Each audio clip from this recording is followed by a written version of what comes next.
Alright, so today we had another weekly Warriors Den live stream, which just about wraps up E3 for Honor. In today's stream, there was of course a presentation about the Shadows of the Hitokiri event, which we've been playing for a couple of days now, and a few other things like arcade and whatnot. So in this video, I'll be going over all of that, as well as giving you guys my thoughts on For Honor's E3. If you guys do watch these videos regularly, I would appreciate it if you did sub to the channel, as it really helps me out. We're so close to 50k and I'm really excited. Anyways, let's not waste any more time and get right into it. So starting the stream off, they talked about the new event and the usual stuff that goes into these mid-season events. They talked about the atmosphere, the theme, the cosmetics, the weapons and whatnot. Believe it or not, we actually got a battle outfit as well.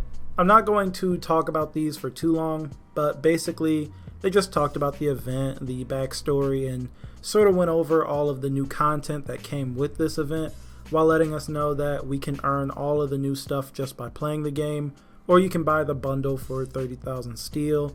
We'll have access to the event until June 27th, so about 2 more weeks. Even after a few days, I still like playing the event. It's really easy to grind out matches if you have a few friends playing with you. You can honestly finish a match in less than 2 minutes, and for me, it's just a change of pace from Duel, Dominion, and Brawl. The weapons are pretty cool though. I know some people don't like them, but I like the way these weapons look. As dark and edgy as they may be, I think some of them can make outfits look pretty good. However, as cool as weapons are, I'd love to see new armor introduced. Just one more armor set. I know that armor is a ton of work, but I'd be willing to give up new weapons for the next season and next events to get one more armor set before For Honor is finished being supported, just so we have more variety between high rep heroes other than colors and patterns. We have plenty of weapons in the game now, tons of them. I think we'd all be okay with skipping out on weapons for a while to get, one more armor set. Then they went on to talk about arcade mode. In short, they introduced 2 new quests, one for this week and one for next week. They played through one of them on stream, and I mean, if you're into arcade, you'll probably like these quests. And after that, they re-announced that the emote contest is still going on, and after that they went back into the show matches that were going on with these streamers. And that was about it for the Warriors Den. Nothing new this week. It was about an hour long, but if you missed it, you didn't really miss anything new. We didn't even see anything else about spectator mode. The Den was pretty bland today.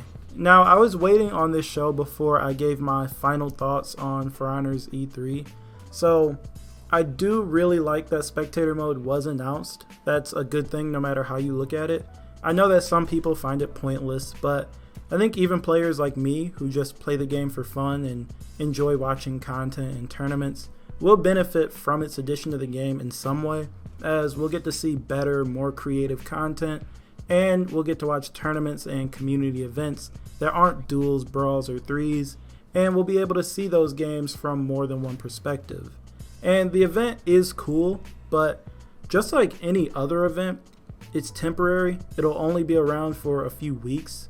I had held out hope that after the first day we'd see something, even if it was really small, like a little teaser image of the new hero, just like that teaser image we had for Hitokiri before she released. And I know that there's still a lot of time before the new hero is supposed to be introduced, but with E3, I was hoping it'd be a bit different just because it's E3, and at E3, there's usually these huge hype announcements that are used to get people interested in your game, and in For Honor's case, maybe it could be used to lure players back in. I sort of figured that if we didn't see anything big on day 1, that we wouldn't see anything big at all.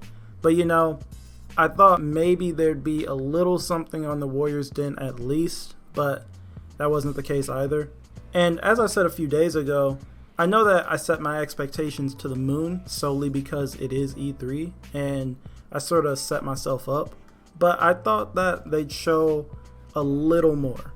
I'm not downing spectator mode or the new event, but again, this could have all been shown on a Warriors Den, and it would have been received much more positively.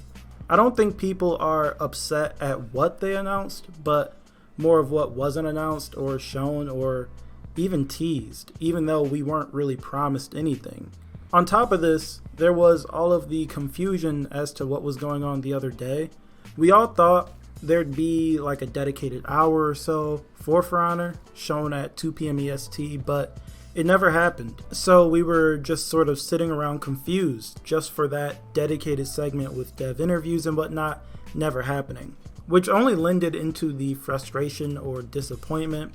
And at this point, I sort of think that they shouldn't have even announced that For Honor would be at E3. I think it would have been cooler if we were just watching E3 and saw that trailer show up in between the other games while still showing off the showcase games afterwards to get the community members together and just to show the game off on stage. Maybe Ubisoft just wanted For Honor to show up because it's E3 and For Honor is one of their supported games, despite For Honor not really having anything huge to show. Who knows? But oh well, it's over now. We'll just have to go back to waiting for whatever's next. We should start to hear about the new hero and the next season sometime towards the end of July, as we're just now getting through the mid-season event, and hopefully we'll get an amazing Viking hammer hero. Anyways, that's all I've got for this video. There really wasn't anything to recap from the Warriors Den, as they basically just talked about everything we already saw. I do want to hear what you guys think though, so talk to me down in the comments about anything we talked about in this video. And as usual, if you liked the video, feel free to leave a like and sub if you're new, and I will talk to you guys in the next video.